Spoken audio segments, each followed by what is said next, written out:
সাপুরিয়া এটা আমার বাড়ি বকে, এটা তো মকবল চাচার বাড়ি। আমার বাড়িতে এখন 1 কিলোমিটার থাকে। ওহো, আমি 1 কিলোমিটার আগে থেকেই সাপের গন্ধ পাই। আয় তুই আমাবেন না।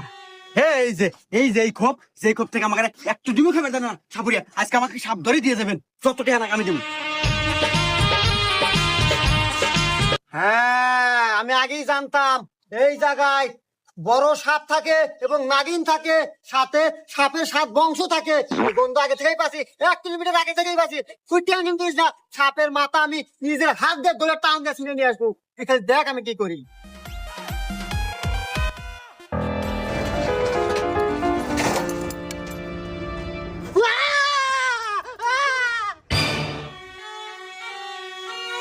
আমার 14 গোষ্ঠী সাপুরিয়া। আমি জন্মগত আমার বাপ দাদা দাদা দাদি মানে 14 গোষ্ঠী সাপুরিয়া ছিল।